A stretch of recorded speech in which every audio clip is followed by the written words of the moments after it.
good evening and welcome to the meeting of the Board of Education in public for purposes of conducting the school district's business.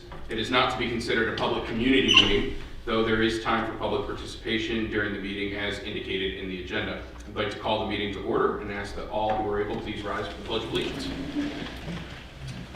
I pledge allegiance to the flag of the United States of America and to the republic for which it stands, one nation, under God, indivisible, with liberty and justice for all. Thank you. Mr. Summer, when you're ready, please call the roll. Mr. Black. Present. Mrs. Gingrich. Yes. Mr. Sell. Here. Mr. Healer. Here. Mrs. Voorhees. Here. All 5 board members are present. At this time, I'd entertain a motion to set the agenda. So moved. Mr. Sell. And who is that on the second? Burns. Ms. Voorhees. Okay. The agenda is set for this evening. At this time, we will welcome Mr. Phil Metz, principal of the high school, to speak, as you are the only one present physically. Mr. Black. Oh, do you want to, we take a roll on that? Yeah, we take I'm sorry. Mr. Summer. Mr. Sell. Yes. Mrs. Voorhees. Yes. Mr. Healer. Yes. Mrs. Gingrich. Yes. Mr. Black. Yes. Sorry about that, King. Before we get to Mr. Metz, I would like to make the adjustment here. It's written on all of your agendas, but under B number 7, the date is changed from March the 5th to April the 30th on B7. The deduct day request changed from March 5th to April 30th.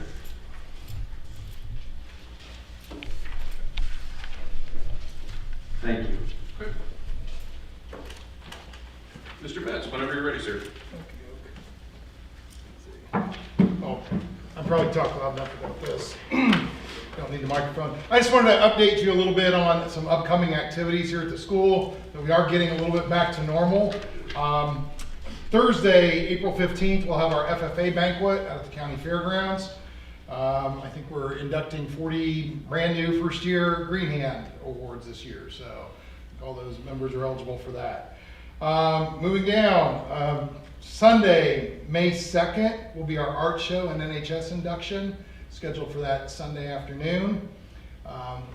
Need to modify things a little bit, so we're trying to keep social distance and those sorts of things, still taking those into consideration. So I think they're planning on holding that, I think at the field house was some of the last plans that they were. So if we show up, do we get in, or is it like a lottery? Or? I'll talk to Mrs. Wilgus. I will get some more details on that. They were bouncing around what the requirements were and going with capacity limits as to what we can fit in here versus what we can fit there. Are they doing the art show and awards together? No, we'll do the art show, well, sort of. The art show will be set up in the gym as normal. Academic awards will then be on Monday evening, so the art show is on Sunday. Academic awards will be then on Monday, May 3rd.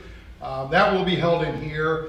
I think if, in the past, if you're present for that, we'd have all of our presenters that are presenting scholarship money.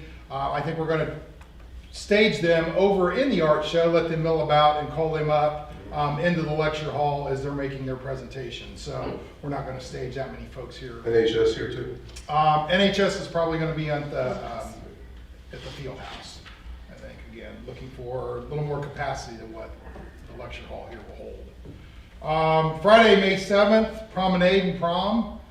A lot of conversation throughout Mercer County is what all the Mercer County schools are planning on doing. And then it jumped to the WPL. Principals were communicating, what are you guys doing for prom? How's it going to look? What are you planning on doing? So we're looking at a traditional prom, promenade. It's 5:30 in the field house. And then go from there to dinner out at Romer's. We are looking to see if we can't take down tables for dancing to kind of social distance. After they're done eating, we plan on eating there, just do a full traditional prom out at Romer's. After prom? After prom will be handed over to the parent group. Junior class, parents are usually responsible for that. Mm-hmm. Yep. And then Sunday, May 23rd, May 23rd will be graduation. So that's rolling around. And I think Our COVID format for graduation is going to be what we use again this year. I think we had a lot of positive I comments on actually how we were able thought- to pull that off. I thought that went So, really well yeah. last year. I don't blame you at all. So I think that's, Do you have a time on that yet, Mr. Mintz? I think 4:30. 4:30. So. The format's gonna be the same, but are we gonna allow more spectators? Or- Yeah, yes, Okay. yeah, I think we're Sure. Okay. feeling pretty good about Yep. that. So, 4 o'clock, sorry, 4 PM is what we have on the calendar, not 4:30, 4 PM for graduation, so. If you say a prayer and get us nice weather for that, we greatly appreciate it, so. Alright. Just kind of wanted to get you up to date. I know probably formal invitations will be going out here soon, for the graduation. I'm sure the students are very grateful that they, Yeah, we Got the prom. and we appreciate the support of the school board, the community, health department, working here with the health department, Dr. Schmeezing, his guidance and input. I think you're doing a great job of making it as normal as possible. We're doing our best. I think We're doing our so. best. Staff has really come along, so Mhm. appreciate everything our staff has done. They've made a lot of allowances this year to, Kind of bouncing, real quick question. Sure. Do you know how many of your staff has had either of the vaccines, 1 or 2? no idea. Dr. Ken, do we have a total on that? Across the district, we're just over 50% 50? of staff, so that's teachers and support staff as well. Sure. thank you, Mr. Mintz. Thank you. Yep. Thank you.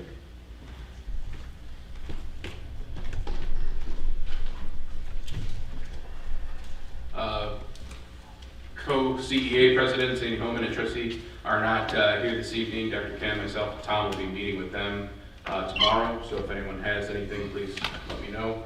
And then Carol Henderson is not here either, though I have not heard from her expressing any concerns. Dr. Ken, have you heard anything? No, sir. Okay. So if you guys have anything either before this evening's meeting ends, just let me know if something comes to mind. Sounds good. Okay. At this time, we'll move on to number 6 in your agenda, the approval of the consensus agenda, and I'd entertain a motion. I'll make a motion. Mr. Huber, Second. Mr. Sell. And this is the one we don't need to vote on right away. Okay. All right, Mr. Summer, whenever you're ready. Okay, I'm asking you to approve the minutes of the February 8th, 2021 regular board meeting. Approve the February financial summary report showing $8.79 million in revenues and $3.27 in expenditures. I will note that the 8.7 is rather inflated due to the tax elements coming from the county. So, Item 3, approve the investment control report as of February 28, 21, with an ending balance of almost $12.9 million. Again, the balance is up due to the property tax elements. Number 4, approve the February 21 SM2 report. Approve the February 2021 checks written for $2.926 million. Number 6 is to approve an update to the November 2025 year forecast. And this is updated to reflect the state funding update, some SR2 proposed expenditures, and the updated property valuations. I will say that with property valuations, residential values obviously increased a bunch, but we saw a $20 million drop in ag values in this round. So, That's a fluctuation from a season. Yeah. Typically every 6 years. well, yeah, 6 years ago, ag values were at their high. Yeah. And they dropped 20 million 3 years ago and another 20 million this year. So they're back down to where they were. And my consultants don't see much more of a decrease. They think it will Yeah. level itself out at this point. So really, much of the increased home value, because we saw this decrease in the ag value, kind of washed out Yeah, for the most part. for the most part, yes. Next item is approve supplemental appropriations, Student Wellness and Success Fund, asking for $200,000 more in appropriations. The SR2 funds, asking to appropriate $1 million of that. And the Head Start grant, we actually just got the second award, but at this point in time, I'm only asking for $500,000. We only have to have appropriations in place to get us through June 30th. If it comes closer to June 30th and they need to amend that, I'll be back before you, but for now, that's all I've got. For those watching at home, ESSER is elementary, secondary funds. What, do we remember that, what ESSER is an acronym for? It's the COVID relief monies. Yeah, that's. I don't So know. for those watching at home, if you're hearing this term ESSER thrown around, that's the money approved in the stimulus monies. This is ESSER 2, so this would have been the one that actually President Trump would have signed back in December. December, yes. So there will be an ESSER 3. We are unsure of what that will be at this point, even though it's been signed. Those monies have not been allotted, so we don't even know the total dollar amount. So we're still appropriating back in December. That's still for COVID though, only not Yes, general general fund, fund. not, Correct. it's strictly COVID. correct. And Mr. Summer, I've got a question regarding the ag drop. That quote that you were given, the $20 million, came from our county auditor? Where did That was you? approved by the state of Ohio. So that was the state of Ohio's Yes. overall assessment The of state what- makes the Well, adjustments. the county auditor submits everything to the state, and the state has final approval or final say on what the valuations are gonna be. Yeah, but my question was, is that 20 million reflecting agriculture for the entire state? No, That's just Mercer It's County. just. that's Yeah, just that's- that's Celina, not even That's Mercer Celina County. That's School Celina. District. Oh, wow. Yeah. And that's common, I think that's very common for west central Ohio. You look at the counties in this whole area, and everybody saw huge drops in their ag values. Thank you. Moving on, item number 8, and I'm asking you to approve a tax abatement for B&B rentals, which is Versapack, as presented by the city of Celina. It's 100% abatement for 12 years, and it's about $3 million in improvements. As with some of our previous abatements, we've requested an agreement with Versapack or B&B Rentals for payment in lieu of. Yeah, Isn't 12 years a little unusual? that's how it's set up in their abatement program through the city, is a 12-year abatement. But that is, it's actually the, in lieu of payment is based off our 10 mil in lieu of payment. So we'll be getting that, it turns out about $4,900 a year they'll be paying us. For the next 12 years. Correct. After that, we have the following donations to be accepted. $6,000 from the Civic Foundation for the spring musical. $500 from Stephen Hatfield for a scholarship.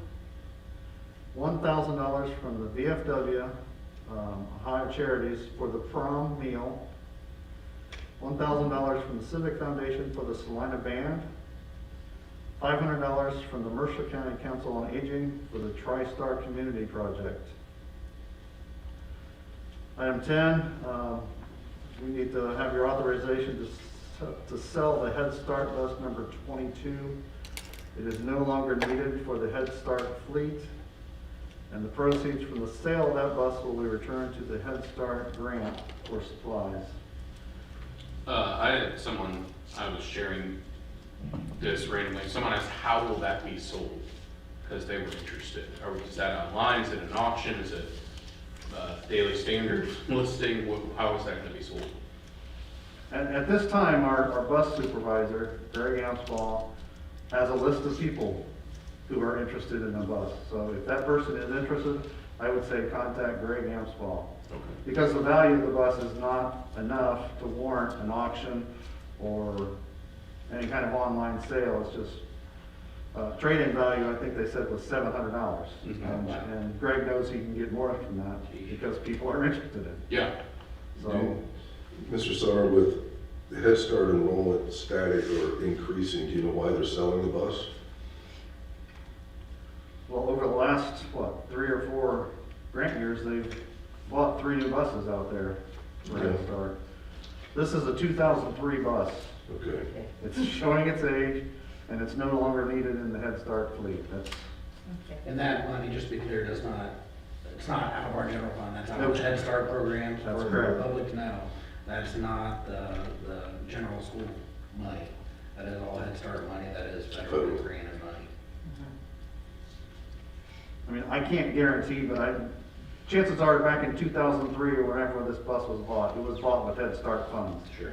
And the federal government says, you gotta return those monies, so. Yeah. Like I said, it's not going to be a lot of money, but it depends upon how many people are interested and what they're willing to pay for it, so. And then the final item I have is the resolution to approve the Mercer County ESC service agreement for fiscal year 2022.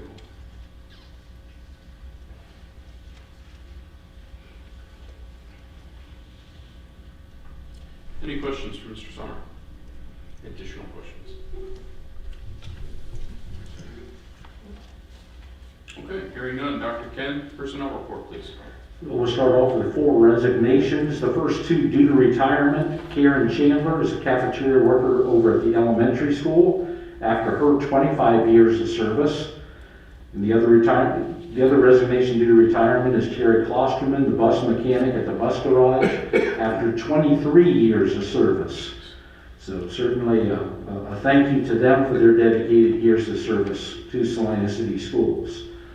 We also have 2 resignations from Head Start. Melissa Steinberger and Amy Loudenslagle are both resigning their family advocate positions. So those positions have been posted.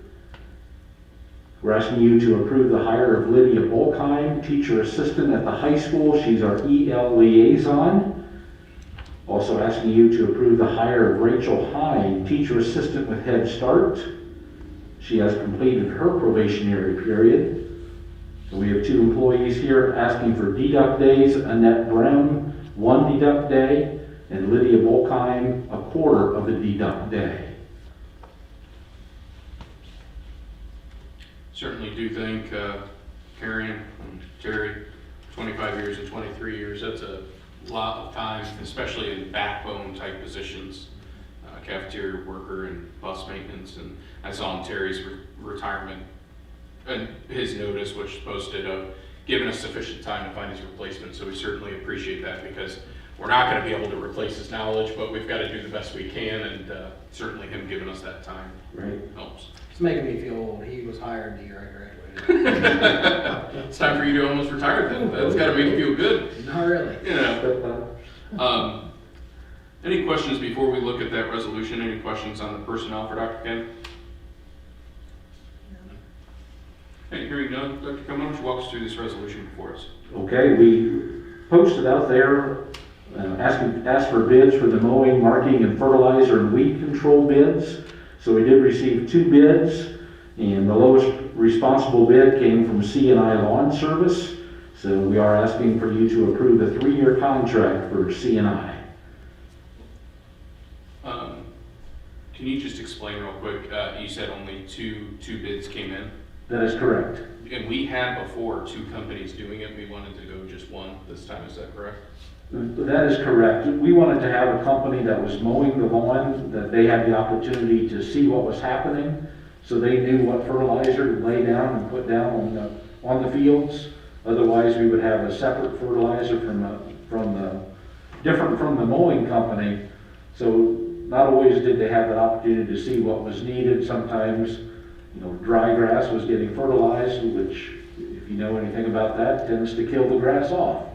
So we want to be careful with that and make sure our lawns continue to look nice. So our thought was going with one company, let's all of them manage the product completely, product being our lawns and fields. And so that they can then adjust where need be, however major or minor it needs to go. Right? Okay.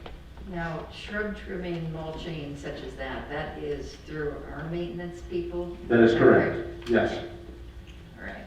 Now, will they also, like if there's any thistles, anything like that around the beds at the buildings, do they spray those or whatever, or is that going to come through the chemical application from? Yeah, I know with our maintenance crew, several of them have the chemical license, so they're able to treat some of that. So a lot of that will go and be handled by our maintenance crew as well. Okay, all right. thank you. You're welcome. Do they mow the football field, or is that separate?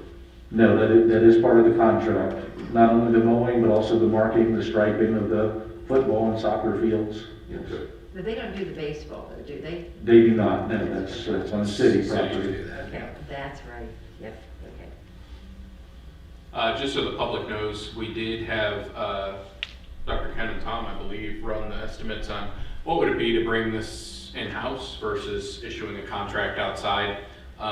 It saves the taxpayers money to go outside because we're not paying for benefits and salaries and year-round employment, potentially even if we did part-time employment. It saves, actually, when you come down to it, a significant amount. In addition, we don't have to buy the infrastructure of mowers and the storage of said mowers and that kind of thing. And so just so you're watching, it's something I'd want to know that we are looking at that, and this is the best savings to the taxpayer. And frankly, probably a pretty good situation for the lawn maintenance as well. Dr. Ken, do you know what total acreage is? I think I've heard you quoted before. I think you had that one. 55.5 acres. That's what I 55 thought, and a yeah. half. That's So a lot. That's a lot to know. It's a lot. And, you We've know, got some brick and none- concrete in there. I had somebody mention to me about edging sidewalk. I think we might have thousands of feet of mulching or of edging that would have to be done. I don't know if that's, do they just trim up to it as best they can, or how do they do that? Yeah, with several of them out there doing that. Again, when you're looking at, if we would do that in-house, it would take a couple employees to be doing that, so that's where our price would go up as well. So, Yeah. yeah, it's good to have professionals, if that's their full-time job, they can get to it rather quickly and make it look pretty nice for us. Okay, good.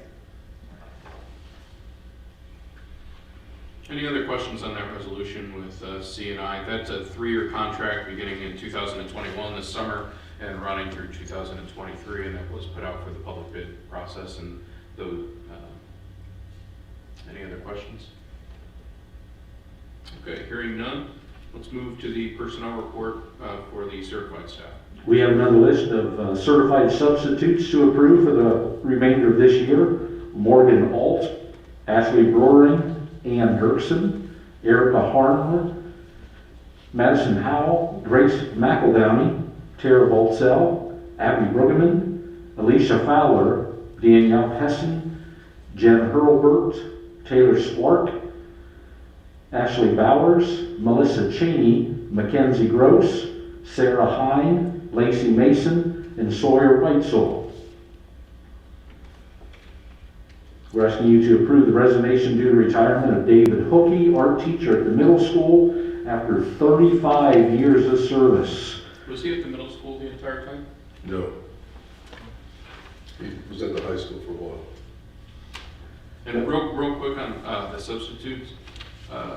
Mr. Metz, while you're here, have you had any issues finding subs this year? Has that been an issue for the high school at all? We were 4 short today. That's what I heard.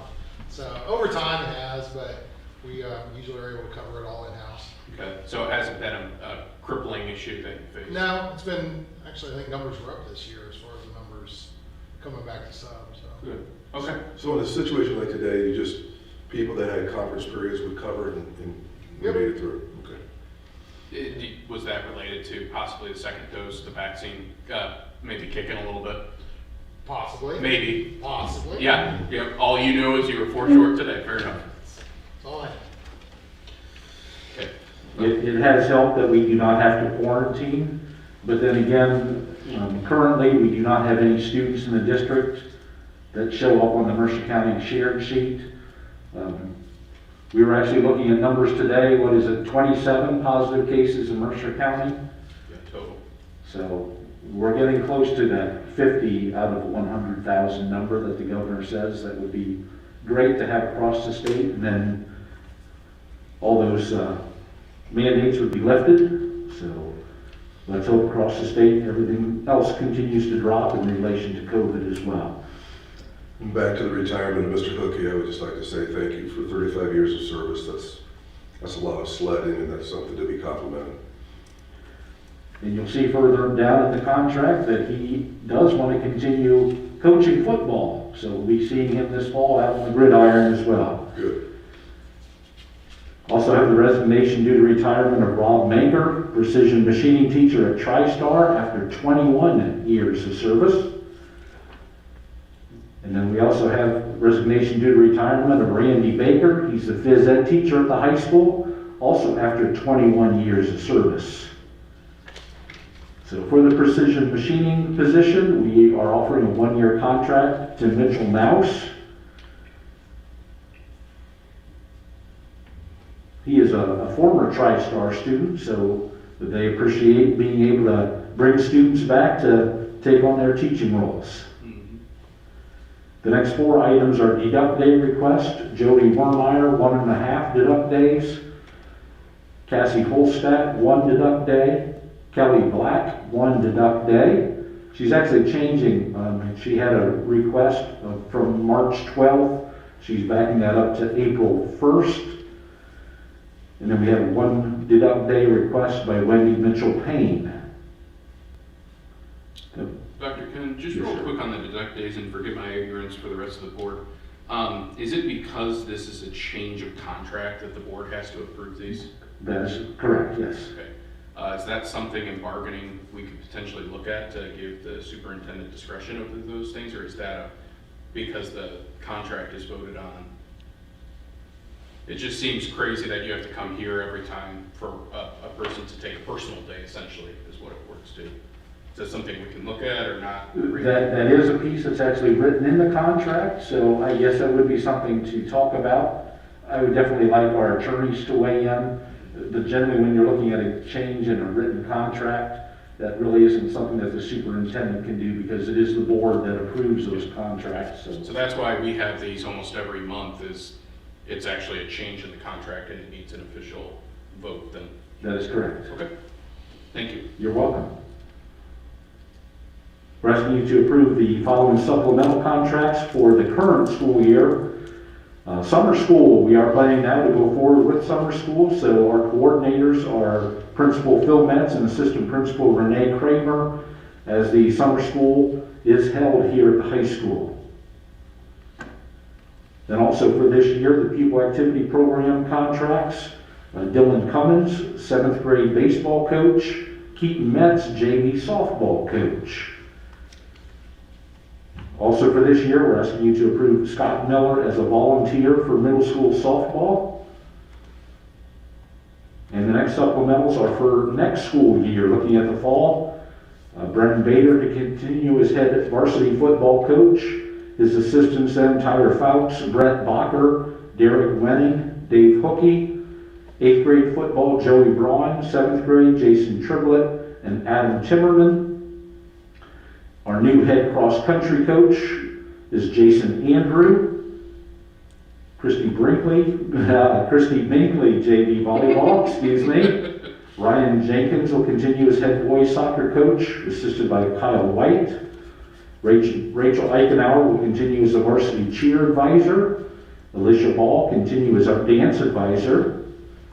And then pupil activity programs for next school year include Corey Howell, assistant varsity football, Braylon Bader, head 9th grade football, Keaton Metz, 9th grade football, Jim Kimmel, assistant 8th grade football. Angela Bourne is moving from the varsity head coach for volleyball to assistant varsity coach. Andy Darris will be the JV boys soccer coach.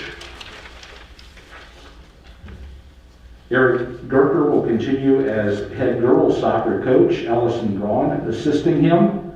Philip Bangy will take over. He'll step up from varsity assistant to become the head varsity volleyball coach. Amanda Cook, 9th grade volleyball. Jill Bellard, 8th grade volleyball. Jim Brazen continues as the boys golf coach. The girls golf coaches for next year will be Caitlin Sweeney and Madeline Sudoff. Jan Morrison will continue as the girls tennis coach. Ashley Klein, the assistant cheer advisor. Trinity Garwood, middle school cheer advisor. Kent Wicker, JV girls soccer. And Ian Darris, also JV girls soccer coach. And then we have the following volunteers. These are all volunteers for football: Jay Imwally, Ryan Harder, Kevin Lockwood, Josh Haney, and Dylan Cummings. Do they plug these in wherever need, like, some be freshmen, some be 8th grade, some varsity? As far as the assistants, Yes. yes, they do pretty much cover the full gamut as needed. Okay. Okay. Any questions for Dr. Ken as far as the personnel of the certified staff report? Okay, we have a couple of resolutions, Dr. Ken, if you want to walk us through those. First one is to approve the class of 2021, the Celina graduates. Again, they still need to finish meeting all of their requirements in order to graduate. And I just want to really make sure any graduates hear that tonight. You need to keep going to class. You did not just discover a loophole of the Board of Education approving. You were expected to run through the tape. So as someone who would have heard that in high school and thought, you just discovered something. The total count on the graduates was 179, right? Yeah, 179. The total were approved. Correct. Okay. Number two, we are asking you to approve a moratorium for all Celina City Schools sponsored extracurricular activities. This year, that will be from Saturday, July the 3rd through Sunday, July 11th. Number three, we're asking you to approve the district cell phone reimbursement request for Lydia Bulkheim. She's our EL liaison teacher assistant. You guys haven't explained seen this it. before, but would you explain this one more time? Because of the contacts with the parents, is that why we're reimbursed, the reimbursements there? Yes, that is correct. Okay. All the calls that are needed to make for attendance or when we need support for the students at school. We're reimbursing $30 a month. If you haven't seen it, Jonathan has made a video with Ms. Bulkheim, and it's up on our Facebook pages of just all the work she's doing, specifically with the Marshallese community. She's doing a wonderful job, and she's, I'm sure, a tremendous asset. So, TriStar. Under TriStar, we're asking you to approve a teacher for the adult robotics class, and that would be Luke Zink. Then we have the Head Start report. Request approval for reallocations of $2,000 in the contractual line item to the personnel line item. This is in reference to the COVID-19 one-time supplemental funds provided by the Office of Head Start for fiscal year 2020.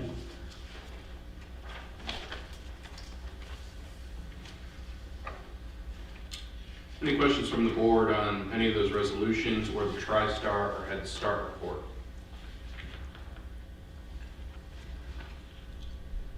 Hearing none, do we have any items that any of the board would like to have removed from the consensus agenda?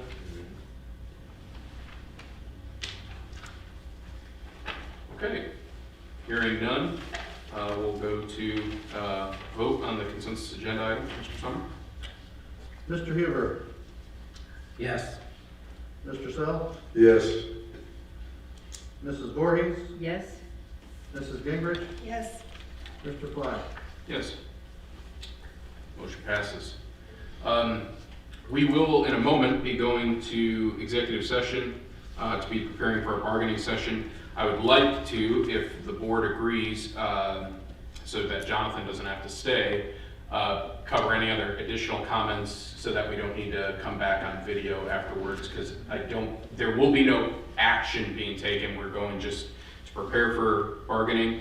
We do have both our OPSI and CEA contracts expiring this summer, and we need to prepare on our end for that. So is there any other comments at this time for the board, or any discussions that we need to have with Dr. Ken or Tom or each other?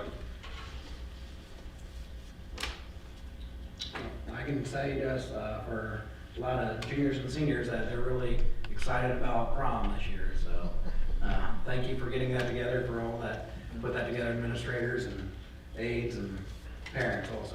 What date is that from again? May 7th? May 7th. There could be a miracle that all health orders should drop by then. I doubt it, but the goal is out there. It could happen. So, Now, do you have any idea where the parents are planning to have the after prom? I'm not certain of that. That's the parents. Spring sports practice is underway, and I see that collegiate sports still concerned about the virus and discussion about early baseball games, track meets, etc. Any discussion with WBL sports as far as No? the health of the rest of the district or league, I guess? What we just get today came down, you just shared, Dr. Ken, that if there's an accidental, athletes aren't even required to quarantine if they have an accidental exposure to someone that tests positive, so. As long as they're not displaying any symptoms. Good. Excited. Yeah, Kids running through the halls.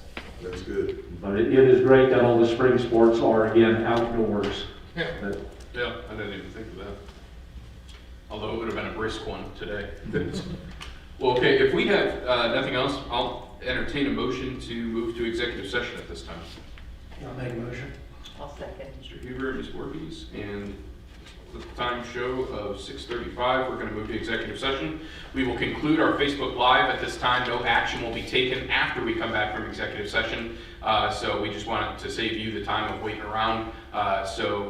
For intensive purposes online, we'll stand adjourned. We will adjourn officially after we resume from executive session. So thank you for joining us tonight.